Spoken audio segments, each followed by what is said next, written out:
Olá amigo, um vídeo aqui com um receiver raro, um Vector Research, um receiver idealizado nos Estados Unidos e produzido no Japão.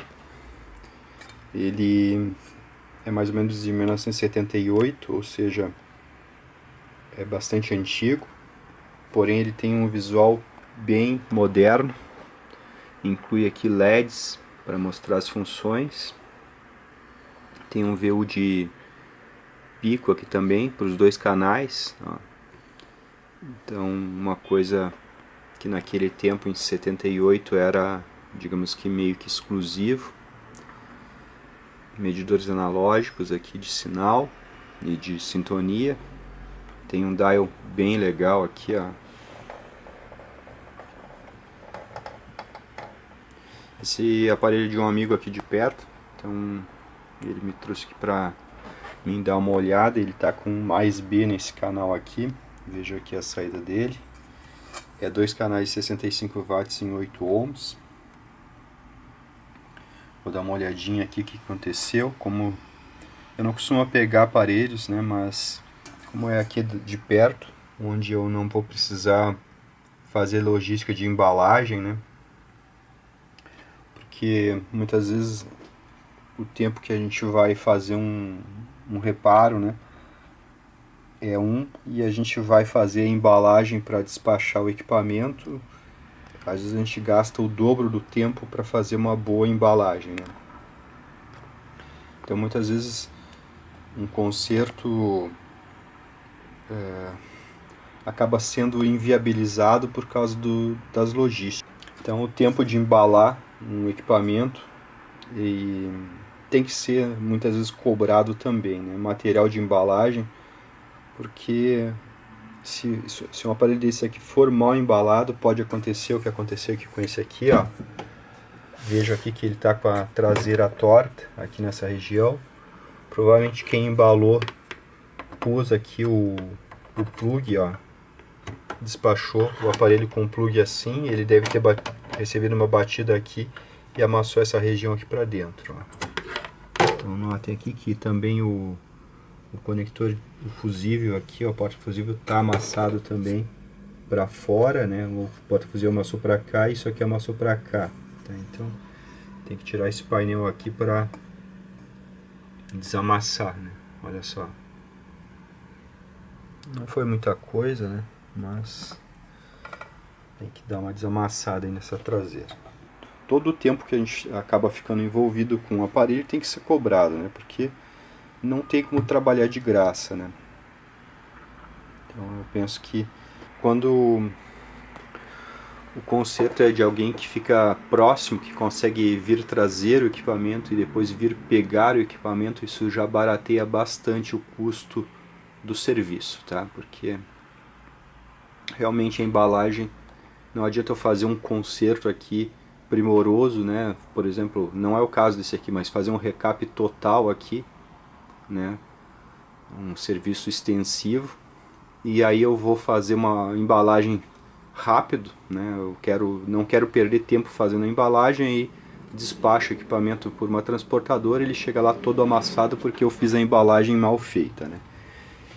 Então a embalagem é, digamos, um ponto chave de um serviço que custou caro, né? Então a embalagem também tem que ser cara para que o equipamento não sofra riscos, né, para chegar no seu destino sem danos, né, sem maiores danos. Então eu vou verificar o que aconteceu aqui, né? Eu percebi que tem aí alguns fusistores, tá? Fusistores são esses resistores que nessa placa aqui tem um F escrito, ó, R e tal, aí tem um final F. Então o fusistor é um resistor que é feito para queimar sem incendiar, tá? Então eles estão em alguns pontos chaves, aqui tem um, aqui tem outro, lá tem outro, pelo jeito aqui lá já tinha sido substituído, aqui tem outro, ó. Então são resistores de proteção, né, colocados no circuito para que não aconteça incêndio, né. Aqui eu estou vendo que tem outro, ali, ó. Então os fusistores, eles Muitas vezes eles abrem não por estresse, mas por velhice, tá? Por tempo de vida. Eles parece que acontece algum tipo de oxidação neles, que eles vão trocando de cor e acabam abrindo, simplesmente eles abrem. Isso é um fato que acontece em muitos equipamentos vintage. A eletrônica da época era tão primorosa que eles acabavam usando esses fusistores, né, muito para proteger as placas de circuito impresso. Então as placas acabavam não incendiando, né, em alguns lugares por causa desses fusistores, né. Então a gente vê placas aí feitas no Japão com esse cuidado, né, só que depois de muitos anos, né, no caso aqui mais de 40 anos, esses fusistores acabam se entregando, acabam abrindo, né. Então talvez seja isso que está fazendo esse canal aqui ficar com mais B, tá? Vou mostrar aqui a traseira dele, a fonte, é um transformador bem grande, ele é bem pesado esse equipamento. Ele tem um look bem moderno para a época, tá? A gente vê os componentes, um conceito bem moderno, né? Deixa eu virar ele aqui. Nossa, é muito pesado. Aqui a parte de baixo dele. Grandes placas, né? Aqui a gente tem a região que amassou. Ó, Vector Research, Japão.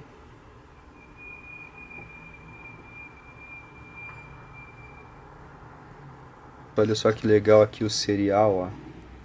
Uma chapinha de alumínio. Não é aqueles selos de papel que costumam ser usados. Muito boa qualidade.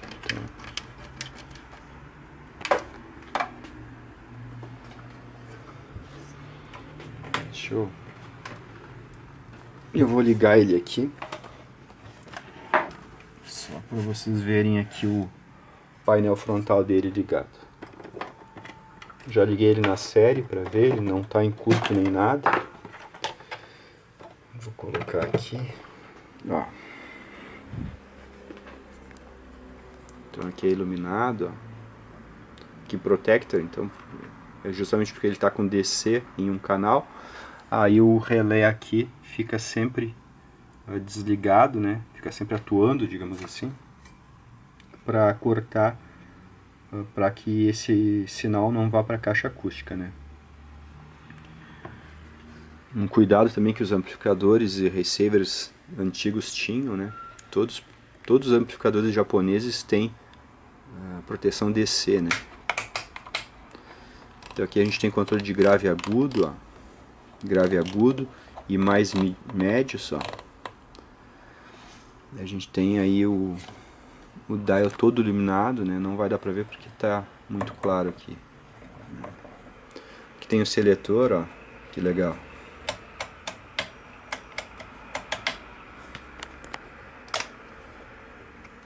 Tem duas entradas de tape, uma entrada de toca-disco. Tem aqui os filtros, o balance fica ali atrás, ó. Aqui fica o volume.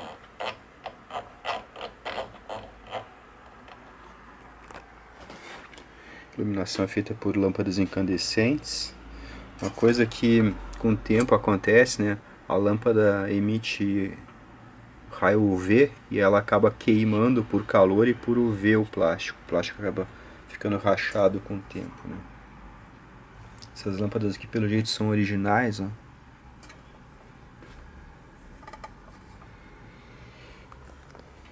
Então é isso aí, ó. Receiver Vector Research, tá? VR7000, muito raro. Dando continuidade aqui nesse vídeo do Vector Research VR7000, desmontei completamente o painel traseiro dele. Então aqui está a chapa do fundo, ó. Vejam como ela foi atingida ali, ó, né? Então ela sofreu uma batida nesse canto de cá, ali principalmente na parte do porta-fusível, e afundou tudo para dentro, ó.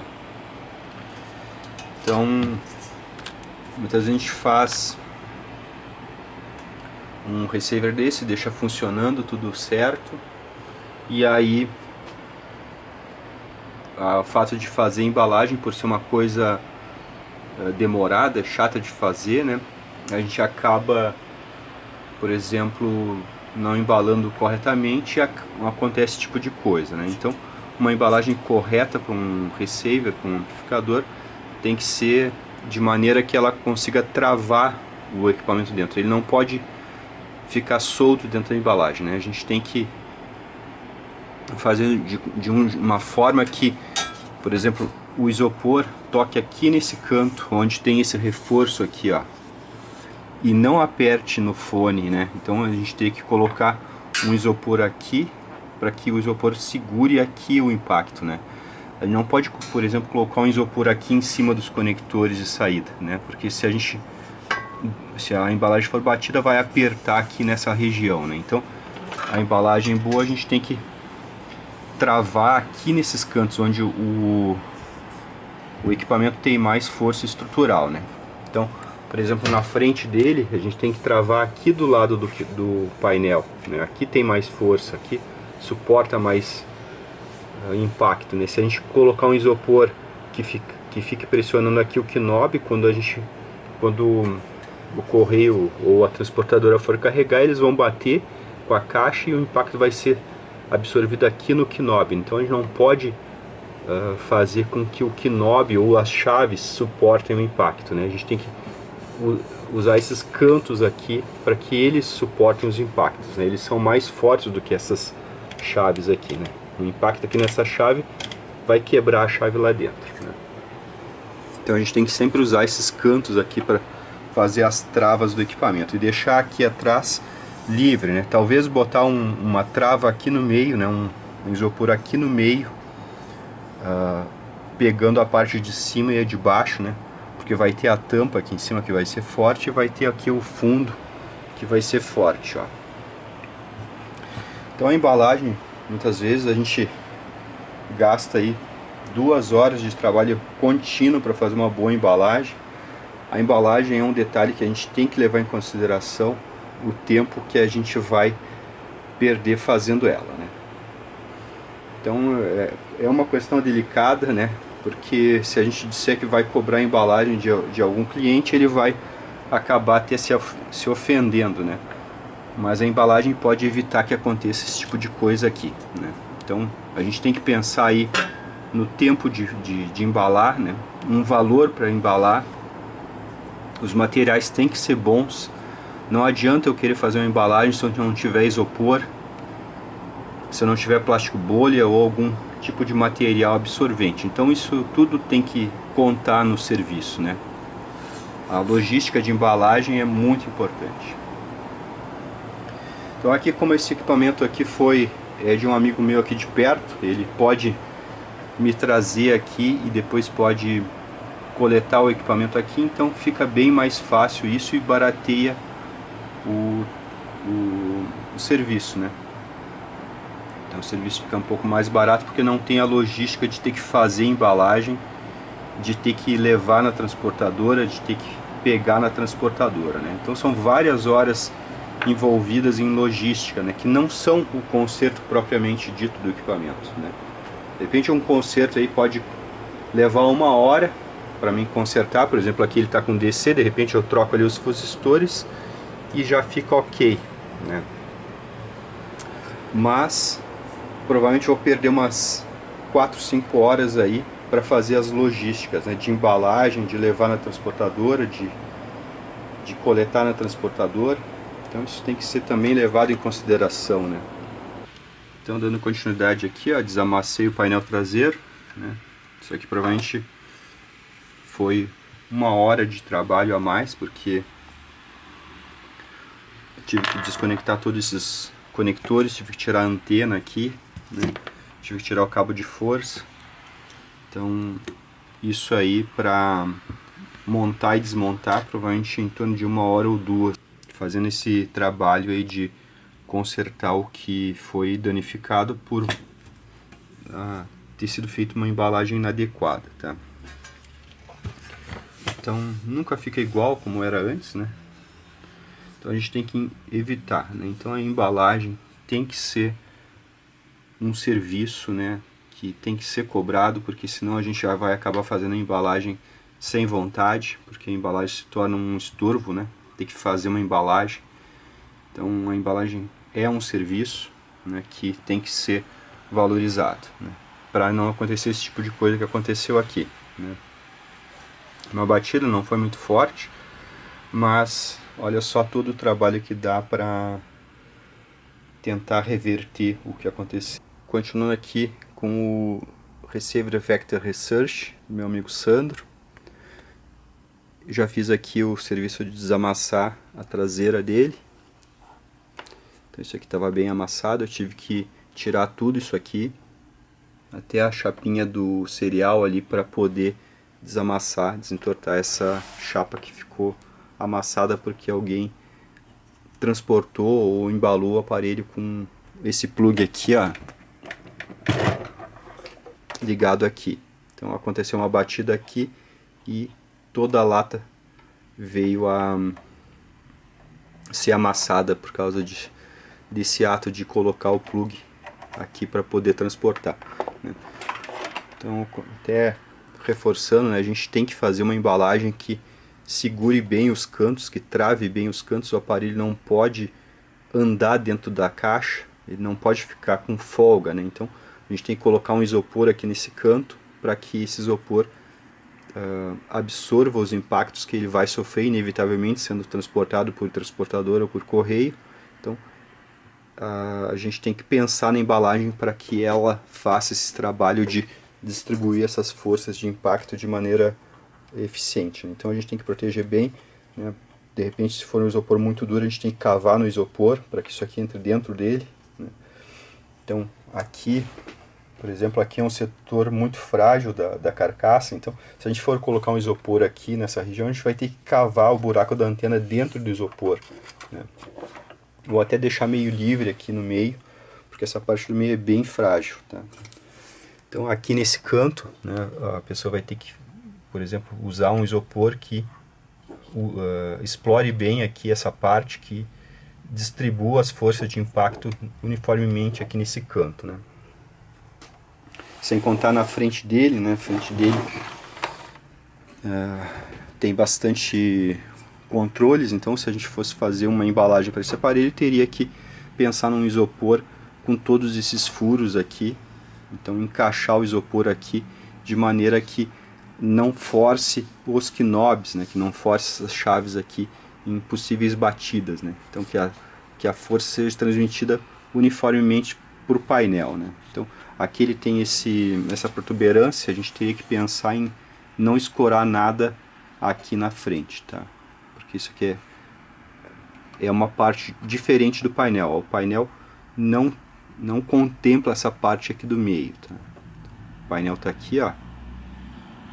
Então é outra parte. Então se bater aqui, provavelmente vai isso aqui vai ficar a força praticamente só no dial aqui, né? Então a gente tem que pensar muito bem na hora de fazer uma embalagem.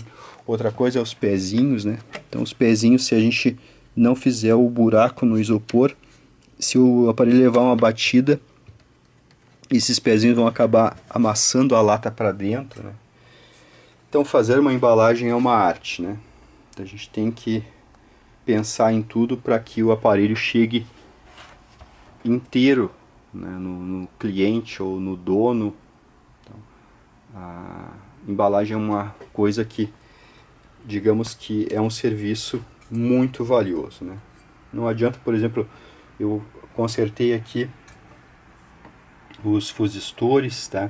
Então esse aparelho dos anos 70 usavam fusistores em locais que poderiam incendiar, né? Então vou mostrar aqui, ó, os 4 fusistores, são de 120 ohms, alguém já tinha trocado um, colocou de 100 ohms, né? Colocou errado. Então coloquei aqui resistores de 120 ohms, né, nessas posições aqui, ó. Tá? Coloquei alto da placa porque se ele incendiar não vai danificar a placa, né? Então eu sempre gosto de usar essa técnica de colocar resistores elevados, né? Quando eu sei que eles podem incendiar, então eu coloco esses resistores incendiados. Então, por exemplo, fiz todo esse serviço aqui, né? De repente restaurei tudo. Aqui não foi feita restauração, tá? Só foi feito esse conserto. Faço isso e coloco isso aqui numa embalagem mal feita. O aparelho que estava bom chega lá para o cliente todo amassado, todo quebrado, né? Sendo que a embalagem eu poderia ter feito de maneira muito melhor, que iria preservar 100% a integridade do aparelho. Então, sempre pensando que a embalagem é um fator muito importante da gente lidar nesse mundo dos equipamentos de áudio, né? E qualquer outra coisa também, a gente tem que caprichar na embalagem, tá? Porque o pessoal não vai ter pena dessa embalagem. Eles vão jogar, né? Tanto faz muitas vezes ser transportadora ou correio, tá? Então vai dar sorte. Claro que a maioria dos entregadores não fazem isso, mas alguns podem vir a fazer. Então é bom a gente se precaver e caprichar na embalagem, né? Então esse aparelho aqui já está funcionando. Deixa eu ligar aqui. Opa. Esse aqui é dos anos antigo, né? Tem que colocar na tomada para funcionar, senão não funciona.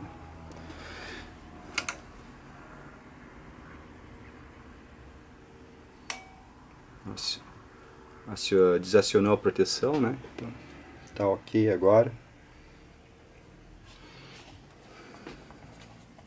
Não tem caixa ligada, né? Mas aqui dá pra ver aqui, ó. Tá funcionando perfeitamente, tá?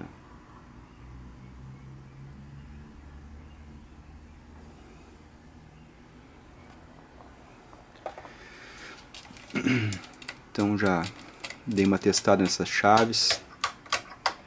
Tá tudo trabalhando bem. Um belo amplificador, um belo receiver. Eu vou fazer mais alguns vídeos de demonstração desse aparelho. São tão raros que vale a pena a gente fazer vídeo para demonstrar isso, para ficar registrado na história, né? Porque esse fabricante aqui praticamente foi esquecido, né? Foi um fabricante bem conceituado, mas já foi esquecido na história, digamos que vai se apagando, né? Então é isso aí, um abraço.